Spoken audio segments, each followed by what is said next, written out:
Es la tercera parte de amenazas de seguridad. Seguimos con la teoría.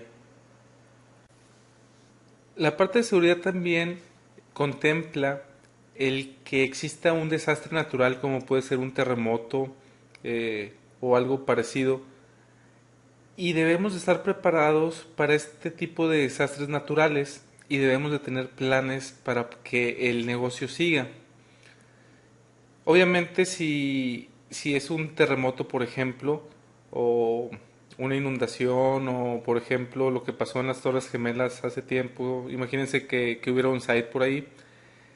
Básicamente lo que debemos de hacer es poder mover todas aquellas actividades críticas del negocio hacia otro lugar.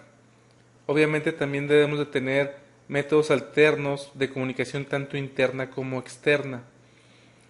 Créanme que sí sucede.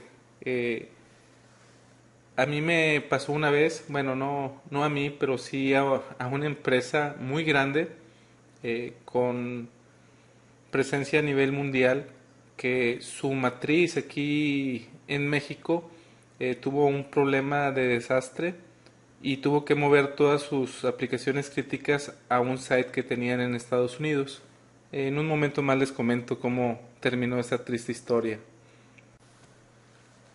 Las fases que nos dice Cisco que existen al tiempo de que exista un desastre natural es la parte, bueno, Cisco maneja además como un desastre natural puede ser un desastre de otro tipo, por ejemplo, el ataque terrorista a las instalaciones, un incendio, por ejemplo, que también puede ser causado, no necesariamente un desastre natural. Dicho esto, podemos ver cuáles son las fases para recuperarnos. Eh, la primera fase es la de emergencia, Emergency Response Phase. La segunda es la de recuperación. Y la última es el regresar las operaciones a la fase normal. Es decir, ya todo está funcionando correctamente en otro sitio. Esas son las tres fases que se siguen para recuperar un problema en este tipo de casos. Los desastres se pueden categorizar en tres tipos. Unos que no son desastrosos, non-disaster, en las que la operación se interrumpe, pero solamente de una manera muy corta. Entonces realmente no hubo un desastre tan grave. Ese es el non-disaster. Después tenemos el disaster, que sí son interrumpidas las operaciones por uno o más días, pero no todos los elementos críticos fueron destruidos.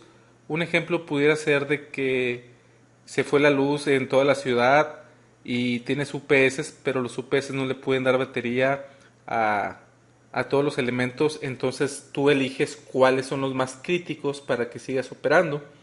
Y el último es el de catástrofe, donde todas las operaciones deben de ser movidas a otro sitio, y esto puede ser, por ejemplo, como les comentaba, un incendio, un terremoto, algo así. Si tenemos un evento de tipo catastrófico en el que tenemos que mover toda la operación a otro sitio, podemos encontrar que existen tres tipos de sitio. Uno que se le llama el hot site o sitio caliente, que es un sitio totalmente redundante que tiene equipo similar y que los datos son copiados del sitio original de manera regular. Si es así, en teoría debe de tomar segundos o muy pocos minutos para que ese sitio esté operando normalmente.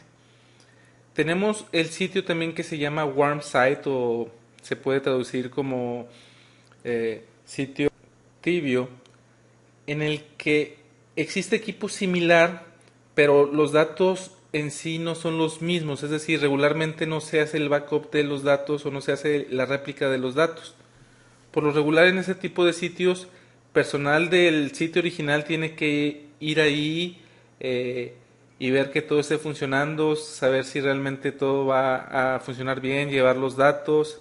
Puede tomar días el que un sitio tibio pueda tomar toda la operación como tal. Y por último tenemos el sitio frío, que es un sitio que no tiene equipo similar, tal vez falten routers, tal vez falten servers, y puede tomar semanas o meses el poder levantar un sitio de este tipo. ¿Por qué? Porque imagínense que necesitamos un router, necesitamos un switch, hay que pedirlos, no se van a tardar 2, 3 días en dárnoslo, se puede tomar semanas o inclusive meses. Les comentaba, bueno, antes de eso, obviamente un hot site es mucho más caro que un warm site y es mucho más caro que un cold site. Básicamente lo que aquí hay que hacer es un análisis de riesgos, el saber qué tan riesgoso es que pase algún catástrofe. Si por ejemplo tenemos nuestro sitio en la Ciudad de México, sabiendo que en la Ciudad de México hay temblores cada rato, pues es un sitio no muy propicio para tener un data center y probablemente sí nos vaya a gustar la idea de tener un otro sitio como hot site. Claro que es muy caro el tenerlo redundante, pero si las operaciones son muy importantes, probablemente perdamos más dinero el no tenerlo y si hay un catástrofe a no haberlo tenido. Según Cisco, cuando pasa una catástrofe eh, y las operaciones se tienen que mover a otro sitio y ese sitio es un cold site, el 6% de las empresas quiebran. Es decir, se van fuera del negocio y no pueden continuar. Entonces es algo de tenerlo como consideración. Les comentaba de que yo supe de una vez de que tuvieron que mover un sitio. Este sitio que se fue y que se tuvo que cambiar la operación a Estados Unidos, se suponía que era un hot site, que estaba todo redundante, que los datos estaban replicándose de una manera regular y la verdad de las cosas es de que no fue así. No se tardaron más que 1 o 2 días en levantarlo totalmente, pero sí perdieron bastante dinero. Entonces, el tener un hot site no te garantiza que realmente lo vayas a cambiar en minutos y segundos si no lo pruebas. Es decir, ¿cómo es posible que una empresa gaste tanto dinero en un hot site y que no esté probado y cuando realmente lo necesitaron se dieron cuenta que no les tomaron segundos o minutos el echarlo a volar? Entonces, una cosa importante en un hot site es realmente el probar que las operaciones sí se pueden pasar en momento de segundos o minutos. Otra recomendación que tenemos es el tener por escrito una política de seguridad. ¿Para qué nos va a servir? Una es para que los empleados estén enterados de que tienen obligaciones de seguridad. Puede ser cosas técnicas, por ejemplo, el que no está permitido entrar a páginas web que no sean para parte del trabajo. Puede ser cosas físicas, por ejemplo, el que tú tienes un gafet para entrar y ese gafet no lo debes de estar prestando. Ese tipo de cosas se puede dar cuenta el empleado si hay una política de seguridad por escrito.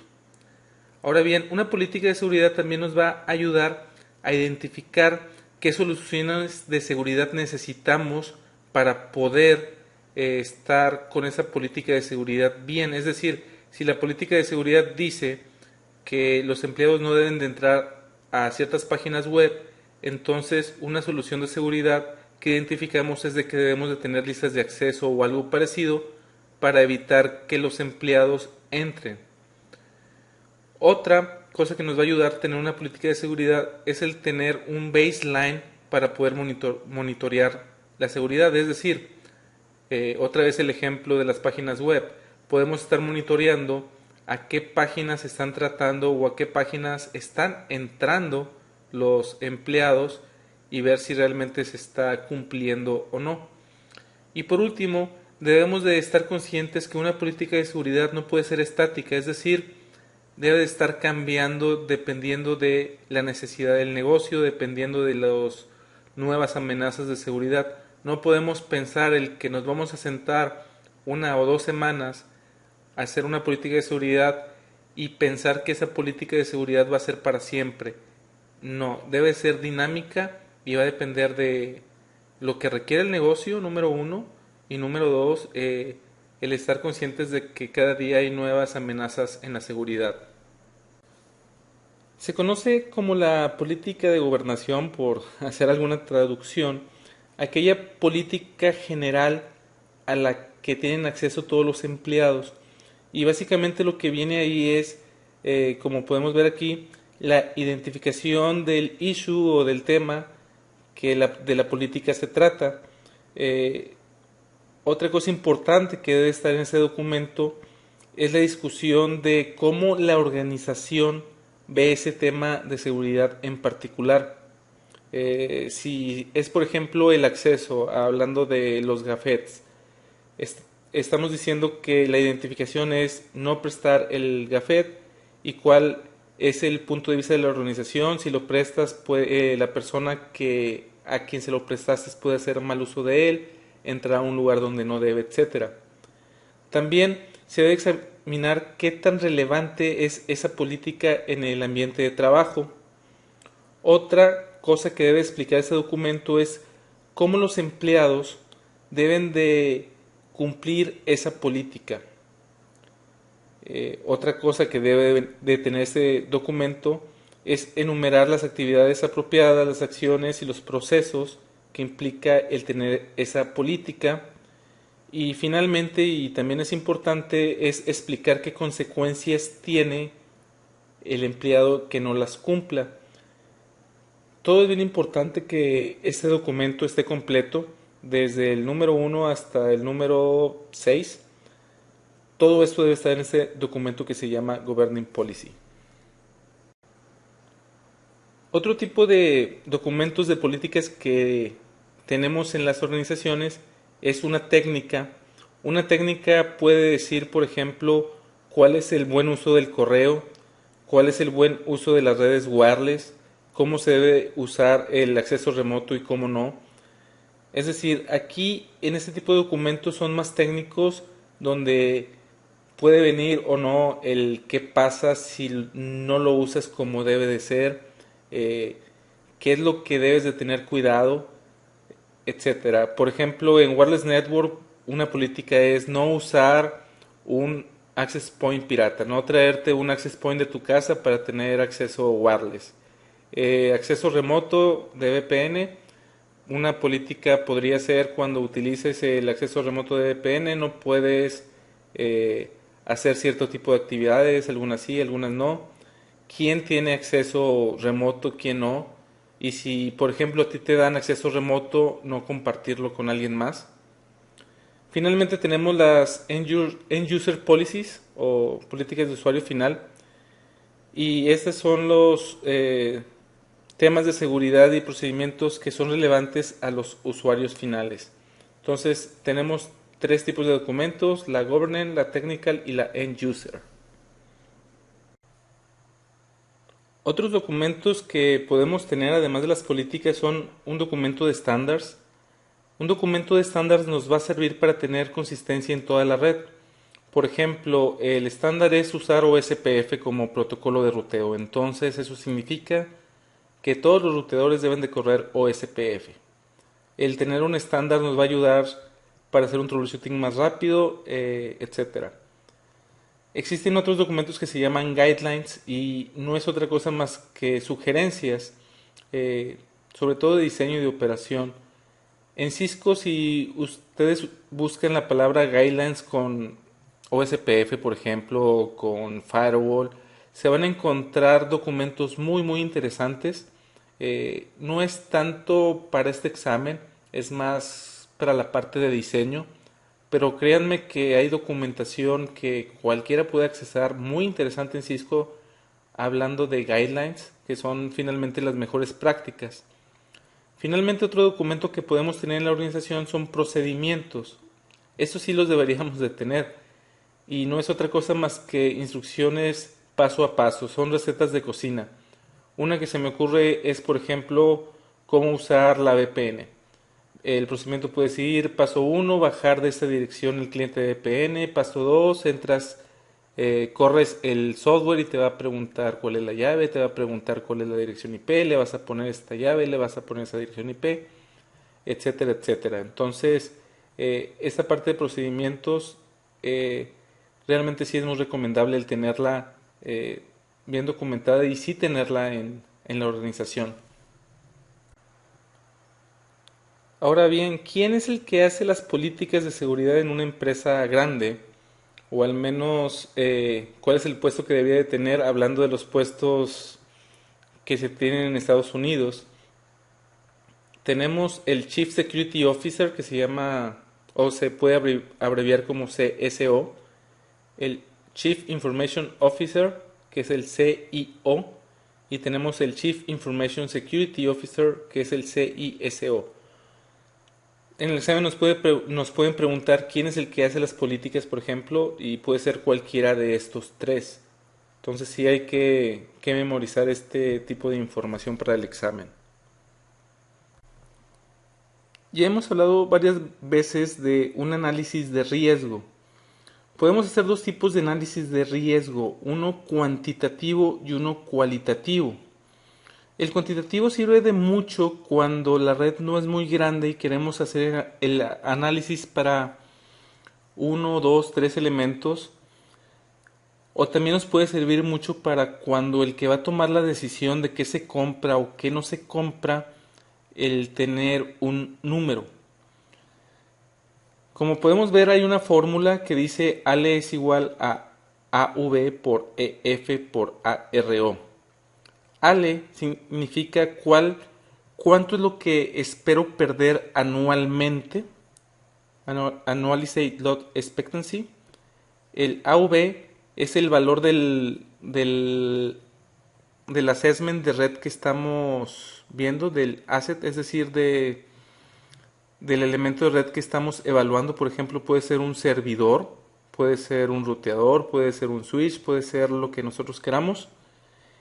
Y este valor tiene asociado el costo en cuanto al precio, en cuanto al mantenimiento, en cuanto a toda la operación, es decir, si hay una persona que le dedica 3 o 4 horas al día, cuánto me cuestan esas 3 o 4 horas al día que le dedique a esa persona, etcétera. Entonces es cualquier costo que esté asociado a ese elemento de red. EF o Exposure Factor es el porcentaje de pérdida si ocurre un ataque. Es decir, es un número de 0 a 1, donde es un porcentaje como tal.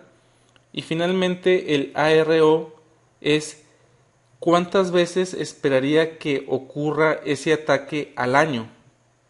Entonces, si multiplicamos eso, lo que nos va a decir es cuánto dinero estaríamos perdiendo al año por no tener protegido ese elemento de red. Como les digo, puede ser un servidor, puede ser un switch, puede ser un firewall, puede ser lo que sea. Otro tipo de análisis cuantitativo es muy parecido, se llama SLE y como podemos ver es igual a AV por EF, y SLE significa cuánto espero perder si se genera ese ataque una sola vez. Single Loss Expectancy.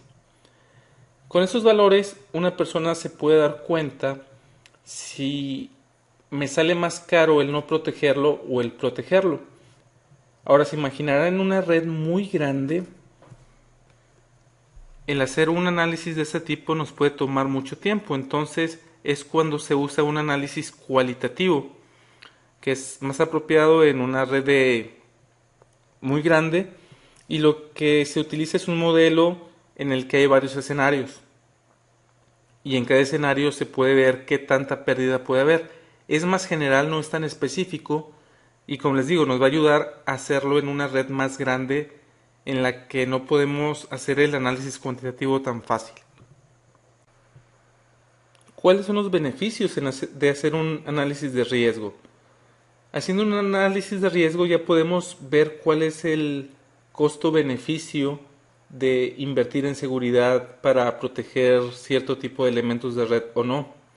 También puede justificar dinero para comprar soluciones de seguridad.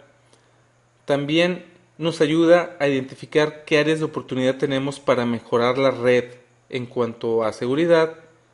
Y finalmente también nos pueden dar estadísticas para planear en el futuro qué es lo que debemos de tomar en cuenta y qué no cuando vayamos a meter elementos de red parecidos.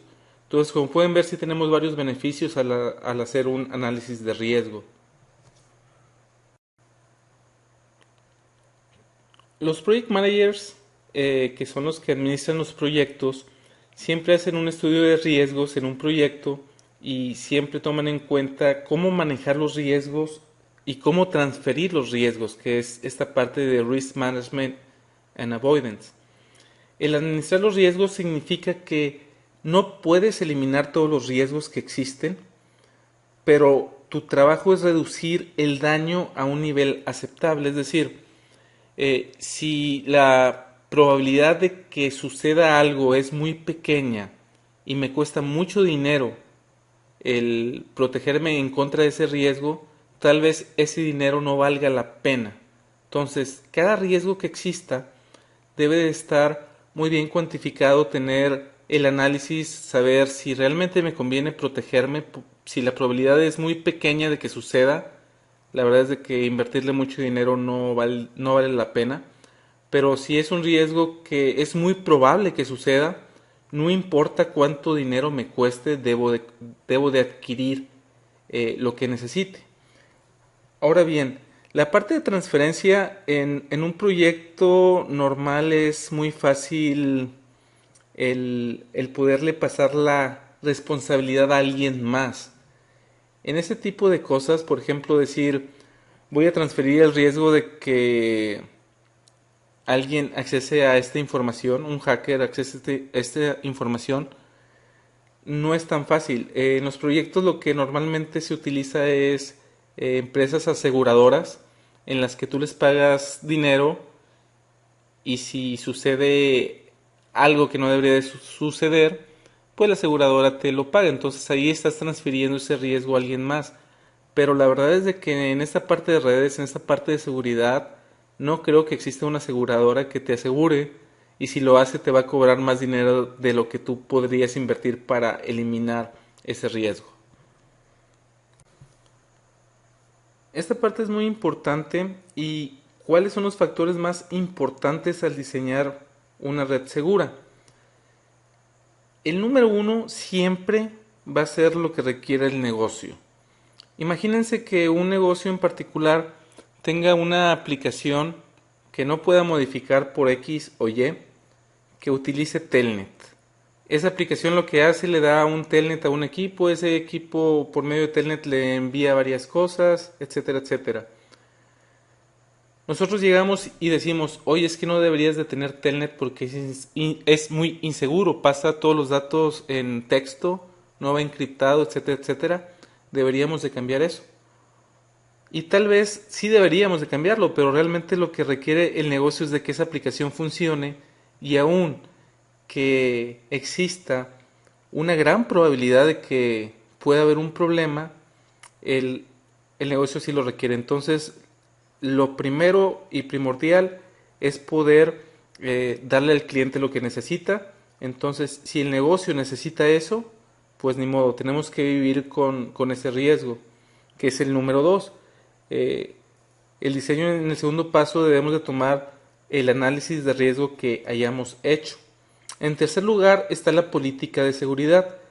Finalmente la política de seguridad es un documento, como les decía, dinámico. Entonces, si un análisis de riesgo implica cambiar la política de seguridad, lo vamos a hacer. Pero si un análisis de riesgo nos dice que debemos de cambiar cómo trabaja el negocio, eso no lo podemos hacer porque lo del negocio está arriba.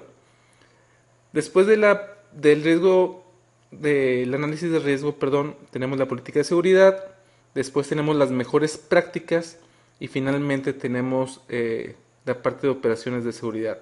Entonces sí debemos de aprendernos el orden para saber cuál es la que va a ganar en cuanto en alguna vez encontremos que la mejor práctica dice una cosa y el análisis de riesgo dice otra. Entonces el análisis de riesgo va a ganar. Entonces debemos de saber el orden. ¿Qué debemos tener en mente cuando estamos diseñando una solución segura? Algo importante es saber que si falla una parte del sistema puede impactar otros sistemas. Es decir, imagínense que falla un firewall. Si falla un firewall, probablemente no nada más sea ese problema, sino todo el tráfico que corre por ahí, que puede ser telefonía IP, que puede ser video, sea lo que sea, un sistema puede impactar otros sistemas. Podemos pensar en un servidor. Si falla un servidor, probablemente perdamos una aplicación, perdamos dos aplicaciones, qué sé yo. Entonces, siempre tenemos que tomar en cuenta que un sistema puede impactar otros sistemas. Cuando estamos diseñando también hay ciertos elementos de red que pueden tener la capacidad de tener el fail open y el fail close. El primero que se me viene en la mente es un IPS. Un IPS, como vamos a ver más adelante, lo que hace es recibe el tráfico por una interfase, lo analiza y después lo manda por otra interfase. Entonces todo el tráfico pasa por él. El IPS lo puedes configurar para que esté como fail open o que esté como fail close. ¿Cuál es la diferencia? Si está como fail open significa que si el IPS por alguna razón falla, el hardware, lo que tiene por dentro son relevadores que hacen que el tráfico pase de cualquier manera, como si fuera un cable. Entonces no va a estar analizando el tráfico, simplemente lo va a dejar pasar.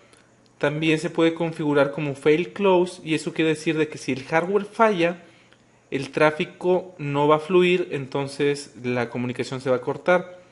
¿Qué se recomienda? Pues todo depende. Si estás dispuesto a saber que ese tráfico no va a pasar por el IPS, porque es muy importante que aunque no se analice pase, lo deberías de poner como fail open.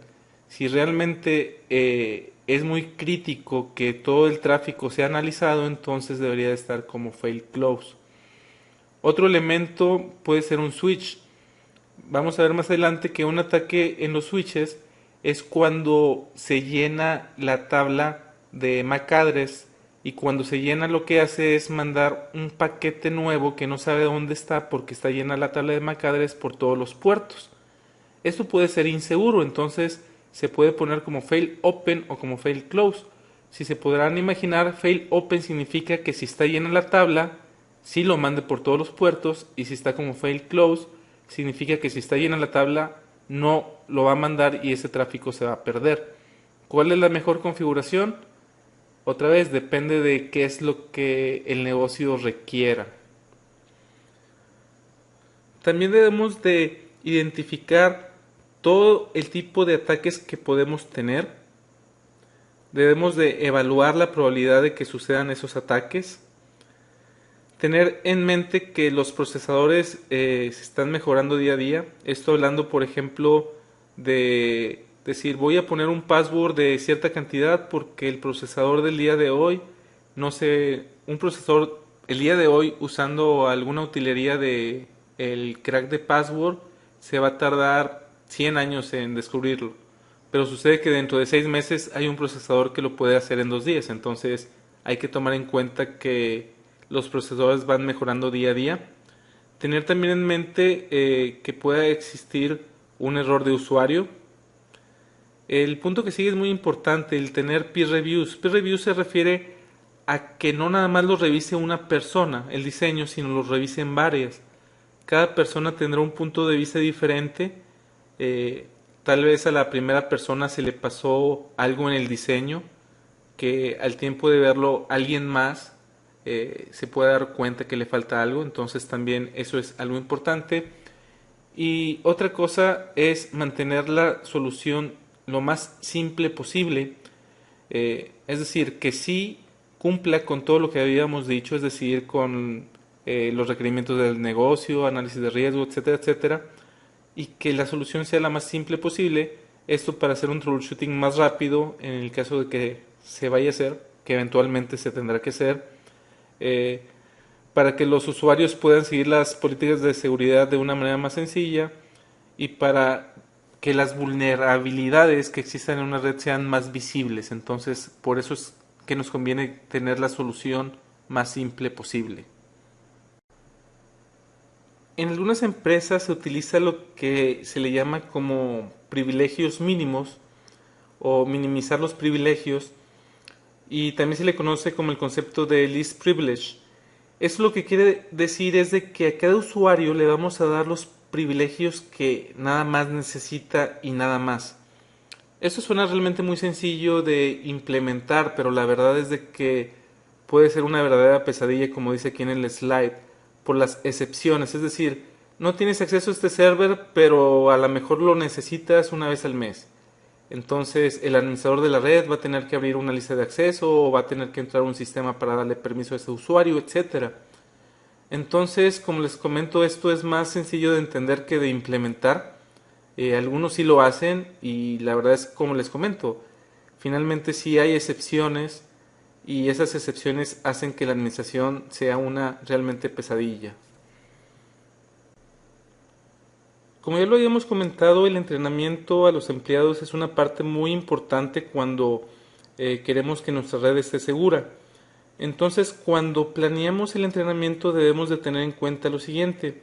Uno, ¿cuál es el alcance del programa? La segunda es el escoger quién va a ser el instructor para dar esa capacitación. La tercera es identificar qué usuarios van a recibir el entrenamiento.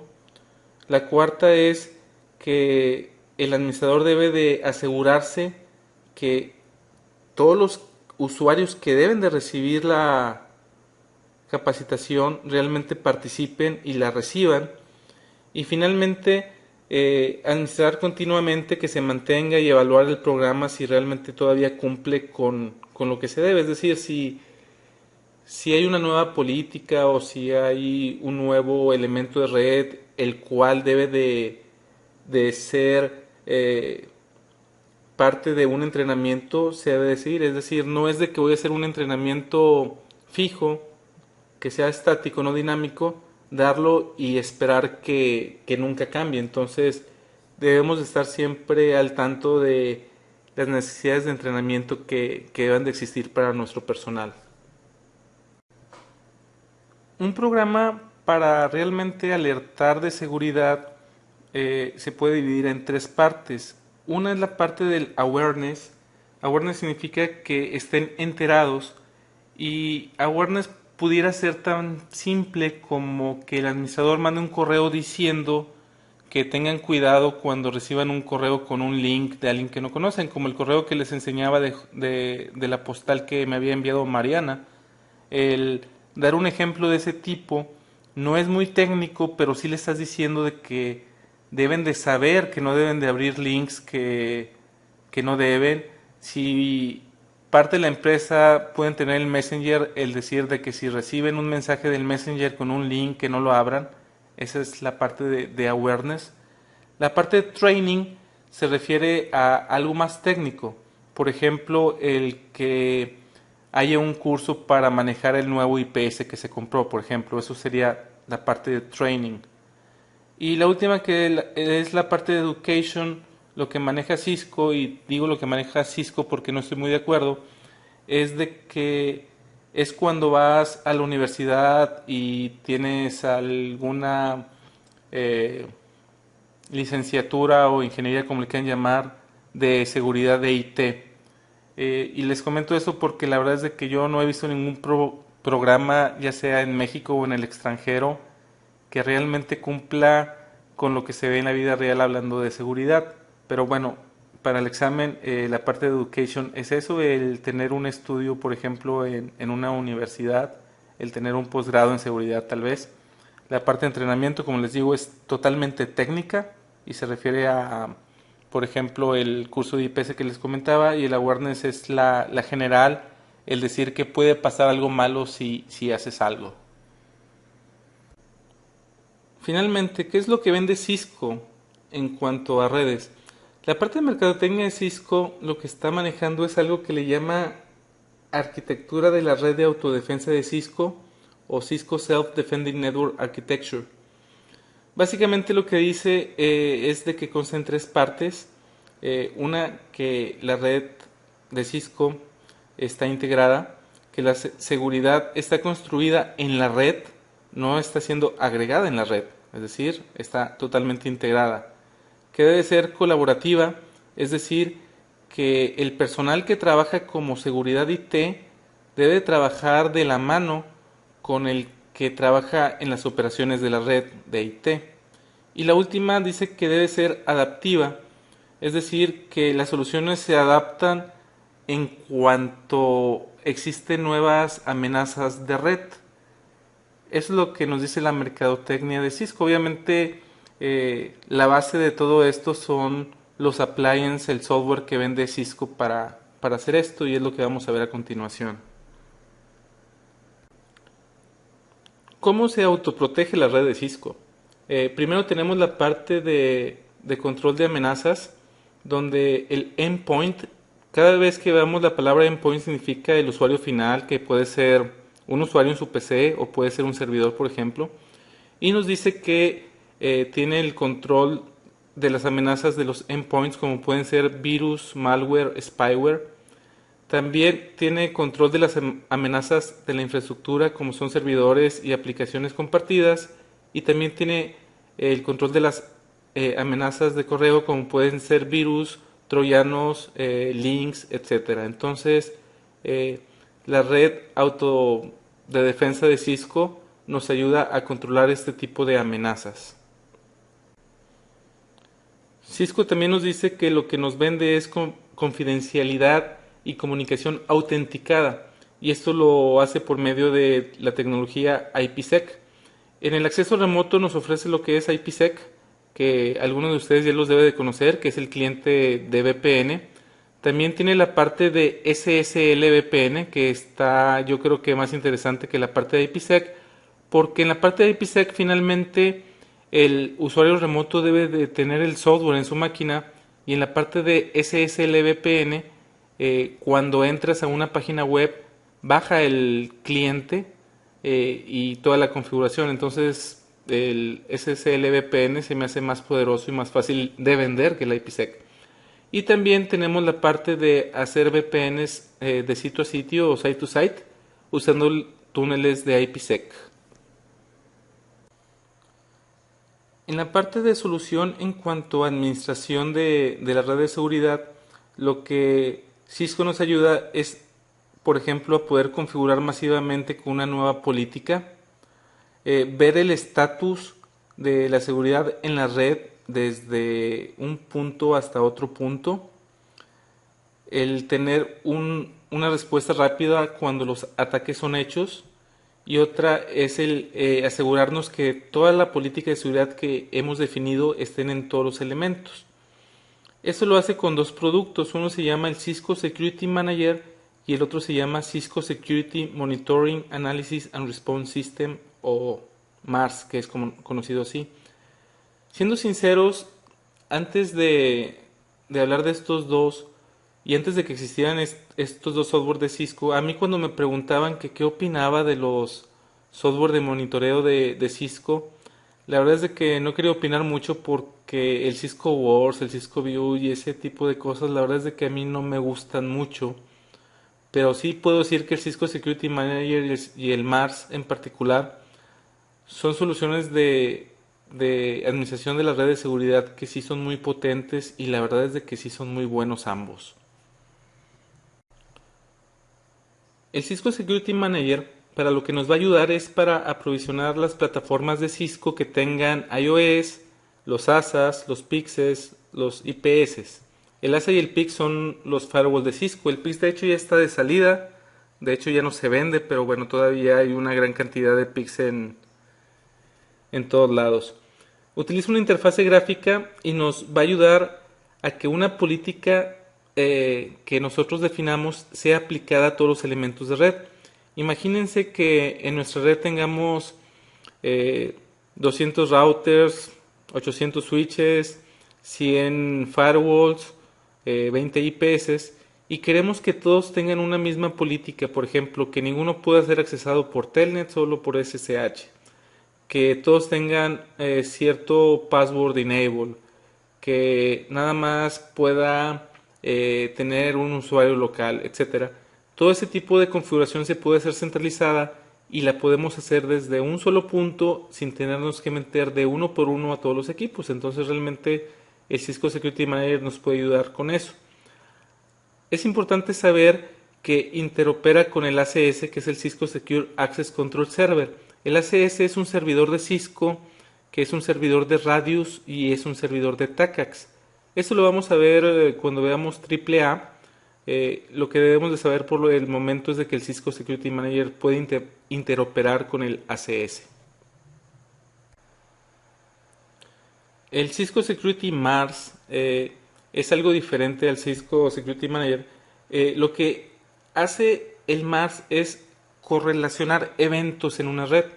Básicamente el Mars funciona no nada más con plataformas Cisco, es decir, podemos tener una red con ruteadores Cisco, switches Cisco, firewall checkpoint, algún Juniper, etcétera, etcétera. Y de cualquier manera, si tenemos configurados esos elementos a que manden los logs al Mars, lo que nos va a ayudar a hacer es de que el Mars se va a poder dar cuenta cuando hay un ataque. Vamos a tener ahí los IPS dados de alta, entonces cuando sucede algo extraño, se lo mandan al Mars, el Mars se da cuenta viendo todos los logs de todos lados, si es un ataque o no, y si es un ataque lo que va a hacer es mitigarlo automáticamente. Simplemente lo que puede hacer es una lista de acceso la pone en un router o la pone en un firewall. Esto lo hace de manera totalmente automática. Mars utiliza NetFlow para ver cómo fluye la red y detecta anomalías. Por ejemplo, si tenemos un data center en el que la aplicación es muy sencilla de web y que realmente los datos no fluyen mucho, es decir, el ancho de banda que utilizamos es muy pequeño.